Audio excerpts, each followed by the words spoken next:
Juan Kapitulo 6, versikulo 35. Si Jesus miingon kanila, "Ako mao ang pan nga naghatag sa kinabuhi. Ang muari kanako dili nagayod gutomon, ug ang mutuo kanako dili nagayod uhawon." Pan sa kinabuhi. Maglikon unta sa mong pagtuo ug gagaka kami sa pagtuman sa imong mahal nga kasuguan.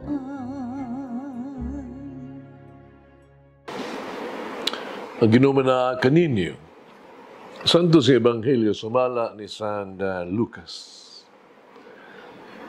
Si Jesus miingon siya mga tinunan, "Miyanhi ako aron pagpadilaab sa kalibutan. Kung pagkaayo unta, kung kini musilaob na. Dunay bunyag nga ako pang dawaton, o dili ako mahimutang hangtod matuman kini. Lahunan na ba kamo?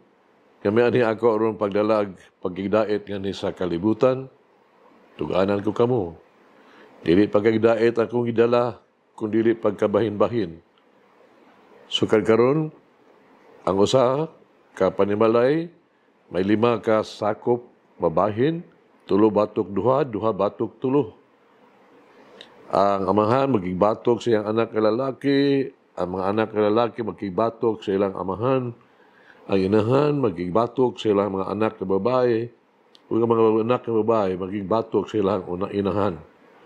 Ang ugangan mga babae magigbatok sa ilang mga binalayi, o mga binalayi magigbatok sa ilang ugangang babae.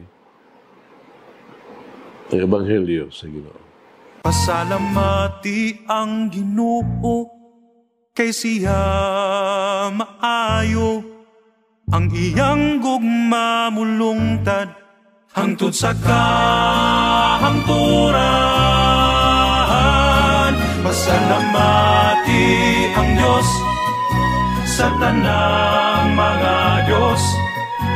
Ang iyang gugma malungtaron. Pasalamati ang Ginoo sa mga Ginoo. Ang iyang gugma balungtaron.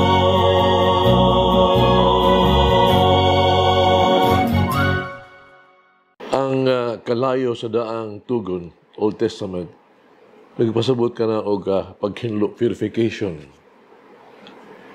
Kini usa ka tradisyonal nga imahen nga nahulagway sa katuyuan sa Dios sa pagputli, to cleanse, no, sa iyang katawhan. Busa ang kalayo nagsimbolo sa pagsulay o paghukom, no? Judgment. Si Propeta Malakias, miingon, apan mulahutay ba ang adlaw sa iyang pag-anhi?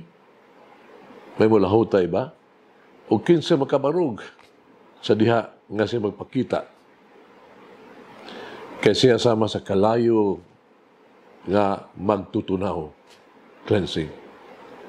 Ang kalayo alang sa padalisay o pagputli sa mga metal sila mga hugaw. Sa samang paagi, si Jesus may anhi aron pagputli sa tuang kinabuhi. Iyang hinluan kita gikan sa lama sa sala, gikas kadautan.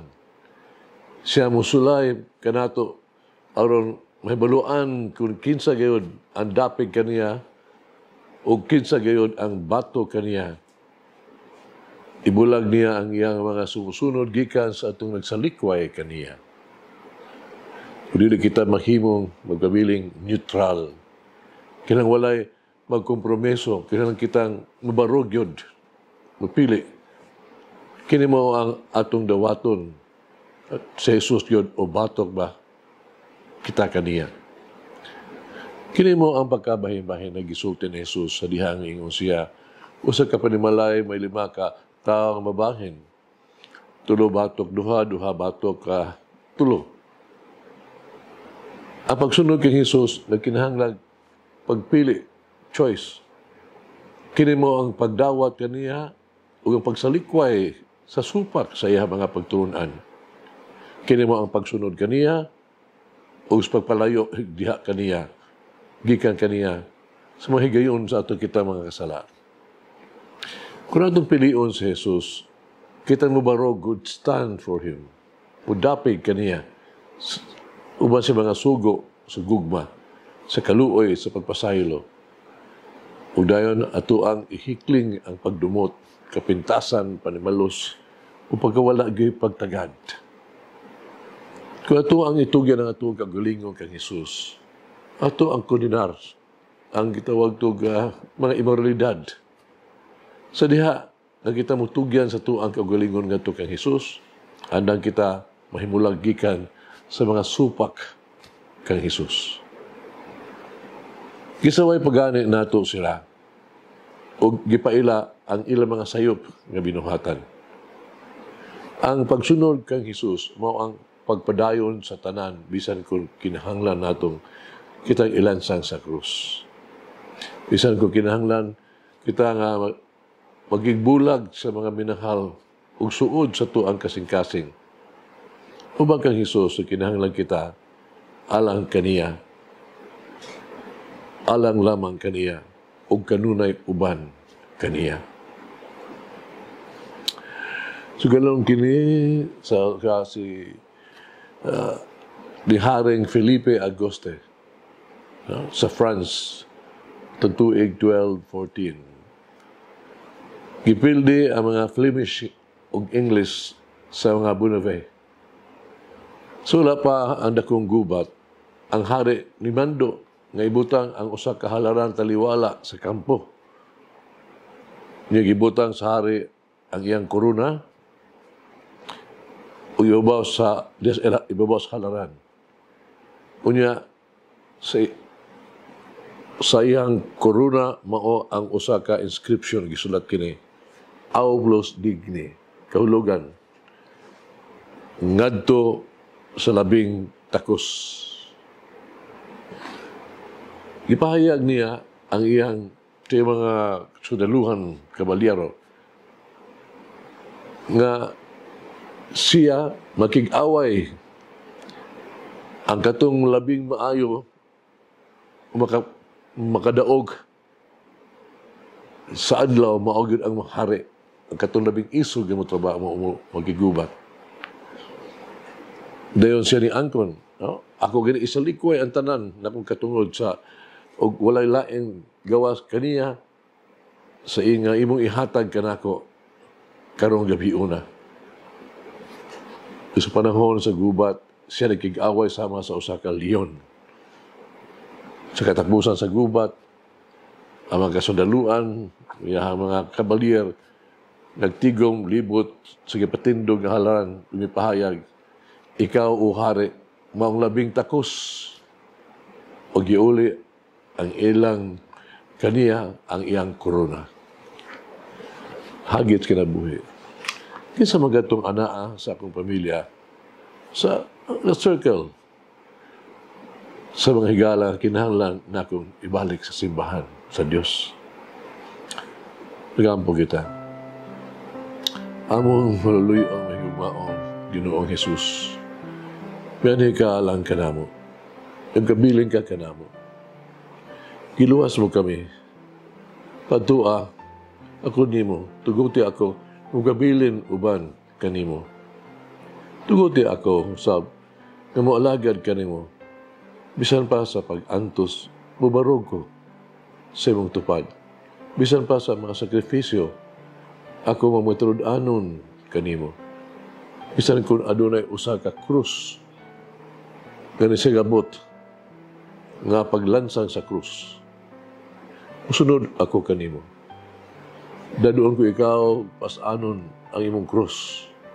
Ako alang kanimo, ug halad kanimo ang tanan. Tuguti ako, nga ihatag kanako ang imong grasya. Tuguti ako, nga magmalig-on sa akong pagtuo. Tuguti usab ako, na mag-antos alang kaning mobisan hangtod sa ko ang kagalingon kapag lansang sa krus. Amen. Mama Mary, through your intercession, grant me the grace to give more of myself to Christ's love. Mulangin na Diyos magagahom sa tanan, Amahan, Anak, Espiritu Santo. Amen. May the Lord of the divine mercy bless us all, heal us from all diseases and suffering. Ayun unta niya kita, tanang mga sakit na to sa lawas, o sa kalag, body and soul. In the name of the Father, the Son, and of the Holy Spirit. Jesus, I trust in you. Amen. Whoever eats the bread of life will never hunger, says the Lord. Kay galaan inyong nabati ang pagpaambit ug hamubong pamalandong sa pulong sa Dios pinaagi sa tulumanon. Pan sa kinabuhi nga gidumala ni Monsignor Daddy Silva. Hangtod na usab sa sunod higayon, daghang salamat.